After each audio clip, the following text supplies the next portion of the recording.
आज स्वर्गीय मनमोहन सिंह हमारे बीच नहीं हैं।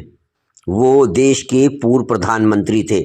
आज उनका सोशल मीडिया पर व हर तरफ गुणगान किया जा रहा है। लेकिन आइए आज हम पूर्व प्रधानमंत्री मनमोहन सिंह के बारे में थोड़ी सी आपको जानकारी दें। प्रधानमंत्री रहते मनमोहन सिंह ने की थी उदारीकरण के नाम पर निजीकरण की शुरुआत। उदारवादी दक्षिणपंथी मध्य वर्ग का तो समझ में आता है, खुद को वामपंथी और अम्बेडकरवादी कहने वालों को क्या हो गया है कि वो मनमोहन सिंह के गुणगान गा रहे हैं। सोशल मीडिया में मनमोहन सिंह की किन शब्दों में और कितना बढ़ चढ़कर तारीफ किया जाए, इसमें उदारवादियों दक्षिणपंथियों की होड़ तो समझ में आती है, लेकिन खुद को वामपंथी और अम्बेडकरवादी कहने वाले किस जमीन पर मनमोहन सिंह की तारीफ में जमीन आसमान एक किए हुए हैं, यह समझ में नहीं आ रहा है। फिलहाल संसदीय वामपंथियों को लेते हैं।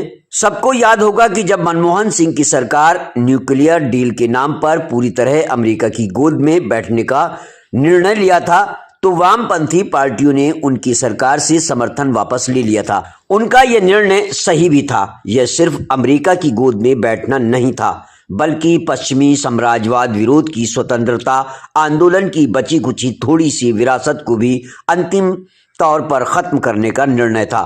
एक दूसरे अर्थों में भारत की संप्रभु और स्वतंत्र विदेश नीति से पूरी तरह मुंह मोड़ लेने का निर्णय था। भारत की अर्थव्यवस्था को पश्चिमी देशों की अर्थव्यवस्था से पूरी तरह नत्थी कर देने का निर्णय था। भारत का इजराइल प्रेम और फिलिस्तीनियों से मुंह मोड़ने की शुरुआत इसी दौर में हुई थी, जो आज परवान पर है। इजराइल द्वारा कत्लेआम के बाद भी चुप्पी रही। संसदीय वामपंथी पार्टियों ने इसका विरोध करते हुए मनमोहन सिंह सरकार से समर्थन वापस ले लिया था। क्या इस समय इस बारे में संसदीय वामपंथियों की राय बदल गई है? नक्सलवाद आतंकवाद देश की आंतरिक शांति के लिए सबसे बड़ा खतरा है। इस पर आज क्या राय है? मनमोहन सिंह देश के पहले प्रधानमंत्री थे जिन्होंने खुलेआम यह घोषणा की थी कि नक्सलवाद देश के लिए सबसे बड़ा खतरा है। उनके गृह मंत्री ने नक्सलवाद के खात्मे के नाम पर देश के विभिन्न हिस्सों के आदिवासियों के कारपोरेट विरोधी संघर्षों को कुचलने की जो योजना बनाई और उसे अंजाम दिया, उसे ही तो आज के गृह मंत्री अमित शाह अंतिम रूप दे रहे हैं। आदिवासियों के जल जंगल और जमीन बचाने के संघर्ष को इसी नक्सलवाद माओवाद को बदनाम करके कुचला गया और कुचला जा रहा है, ताकि देश दुनिया के कारपोरेट के लिए आदिवासी इलाकों की अकूत प्राकृतिक संसाधनों पर कब्जा जमाने का रास्ता साफ किया जा सके। जो भी इसका विरोध करता है या जो कोई इस विरोध में आदिवासियों का साथ देता है, उस सबको नक्सलवादी माओवादी या अर्बन नक्सल ठहरा दिया जाता है। अर्बन नक्सल शब्द मनमोहन के गृह मंत्री चिदंबरम का दिया हुआ है। जिस साईं बाबा का भारतीय राज ने कत्ल कर दिया, उन्हें नक्सलवादी माओवादी और देश के लिए खतरनाक मनमोहन चिदंबरम की जोड़ी ने ठहराया था। ऐसे और कितने लोग हैं? कबीर कला मंच के लोगों के लिए जेल का रास्ता किसने खोला? सलवा जुड्डम खड़ा करके आदिवासियों को एक समूह को दूसरे के खिलाफ हिंसा के लिए तैयार करना और उन्हें हथियार बंद करना किसका काम था?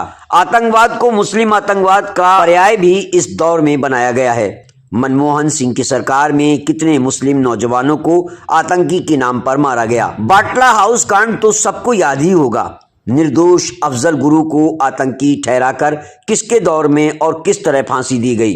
क्या सब कुछ भुला दिया जाए? भारतीय अर्थव्यवस्था और मनमोहन सिंह, आइए हम इस पर भी थोड़ी सी बात करते हैं। यह सच है कि मनमोहन सिंह ने वित्त मंत्री और बाद में प्रधानमंत्री के रूप में सार्वजनिक क्षेत्र के निजीकरण और देश अर्थव्यवस्था के वैश्वीकरण साम्राज्यवादीकरण की शुरुआत करके एक बड़ी संख्या में अरबपति पैदा किए। उसके साथ ही एक मध्य वर्ग पैदा हुआ। दुनिया भर के सामान भारत के पैसे वाले खरीद सकें, यह सुविधा उपलब्ध कराई। भारतीय अपने बेटे बेटियों को बड़ी संख्या में विदेशों में पढ़ा सकें, इसके लिए रास्ता पूरी तरह खोल दिया। भारत की आबादी एक हिस्सा आज दुनिया के विशेषकर यूरोप अमेरिका के लिए लोगों के बराबर की जिंदगी जी रहा है, सुख सुविधा उठा रहा है। यह मनमोहन सिंह की देन है। पर सवाल यह है कि किसकी कीमत पर इसके सबसे अधिक कीमत किन लोगों ने चुकाई है? पहले सामाजिक समूह के तौर पर आदिवासी थे और हैं। इस दौर में उन्हें किस तरह उजाड़ा गया है, कैसे उनसे उनका जल, जंगल और जमीन छीना गया है। यह आंकड़े खूब उस समय आते थे, आज भी उपलब्ध हैं। मनमोहन सिंह का दौर आदिवासियों के उजाड़ने, उनकी तबाही, कंगाली, उनकी हत्या और उन्हें जेलों में ठूसने का दौर रहा। शहरी मध्यवर्गीय समुदाय ये सब कुछ भूल कर चुका है, क्योंकि मनमोहन सिंह ने उसके स्वार्थों को पूरा किया था। वे आज मनमोहन सिंह का गुणगान कर रहा है। आदिवासियों के बाद किसानों ने मनमोहन सिंह के आर्थिक मॉडल की सबसे अधिक मार सही। लाखों किसान आत्महत्या को बाध्य हुए, लाखों की जमीन छीनकर पूंजीपतियों को दे दी गई। मध्य वर्ग की आज दिख रही समृद्धि की कीमत आदिवासियों और किसानों ने चुकाई है, लेकिन आज उनकी तरफ से बोलने वाला कोई नहीं। जिनको मनमोहन सिंह की नीतियों से फायदा हुआ, आज उन्हीं के पास आवाज है, उन्हीं की आवाज सुनाई दे रही है। किसानों की लाखों विधवाओं से जाकर पूछना चाहिए, मनमोहन सिंह ने उन्हें क्या दिया था। मनमोहन के आर्थिक मॉडल की मार आदिवासियों, किसानों के साथ जिस वर्ग ने सबसे अधिक चुकाई वह मेहनतकश वर्ग है, विशेषकर असंगठित क्षेत्र का। इस आर्थिक मॉडल के नाम पर ट्रेड यूनियनों को खत्म करने, काम के घंटे बढ़ाकर, मजदूरों की सुविधाएं और अधिकार छीनकर उन्हें पूरी तरह मालिकों की कृपा पर जीने के लिए मजबूर कर दिया गया। अंतिम तौर पर देश के सार्वजनिक संसाधनों और प्राकृतिक संसाधनों की लूट की छूट देकर ही यह सारा विकास का तामझाम खड़ा किया गया। बैंक की पूंजी कारपोरेट की पूंजी बन गई। 50 सालों में विकसित सार्वजनिक क्षेत्र की कंपनियां रातों रात पूंजीपतियों की कंपनियां बन गईं। खेत, खदान, नदी, नाले, जंगल, जमीन सब कारपोरेट का, जब चाहे ले ले। निजीकरण ने आरक्षण का खात्मा सा कर दिया। सरकारी नौकरी में ही आरक्षण मिल सकता है। मनमोहन सिंह ने जो आर्थिक मॉडल देश के लिए दिया, उसमें सरकारी नौकरी नहीं के बराबर या कम से कम करना ही उसका सिद्धांत और व्यवहार था। नौकरियों में आरक्षण खत्म करने की घोषणा किए बिना मनमोहन सिंह और उनके आर्थिक मॉडल ने आरक्षण के बड़े हिस्से का खात्मा कर दिया। रेलवे आदि की उदाहरण से आप इसे देख सकते हैं। जो नई अर्थव्यवस्था बनी उसमें थोड़े से दलित, आदिवासियों और पिछड़ों को जगह तो मिली, लेकिन बहुलांश के लिए मजदूरी के अलावा कोई रास्ता नहीं बचा। संपत्ति का बड़े पैमाने पर सवर्णों को हस्तांतरण काल मनमोहन सिंह का काल है। संपत्ति का बड़े पैमाने पर सवर्णों को हस्तांतरण काल मनमोहन का काल है। इस दौर में सेवा क्षेत्र अर्थव्यवस्था का करीब 60% हिस्सा बना। इसके बहुलांश हिस्से करीब 80% पर इस देश के द्विज, सवर्णों और कुछ पुरानी शासक जातियों का नियंत्रण कायम हुआ। इसके साथ ही नए तरह के उद्योग धंधों जैसे अंबानी, अडानी के विकसित हुए। उसके बहुलांश हिस्से की स्वर्ण द्विज जातियां मालिक बनी। जिन मुट्ठी भर 1% लोगों या 10% लोगों के पास आज देश की बहुलांश संपत्ति और संपदा का मालिकाना हक है, उसमें नहीं के बराबर दलित, आदिवासी हैं।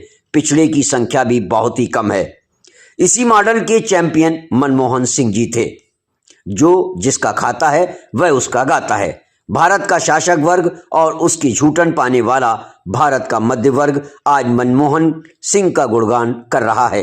कोई आश्चर्य की बात नहीं है। जो जिसका खाता है वह उसका गाता है। यह काम तो कुत्ता, बिल्ली, यहां तक सुग्गा भी करते हैं। यह आर्टिकल हमारे क्यूपी न्यूज के ब्यूरो चीफ राकेश रागी द्वारा लिखित है।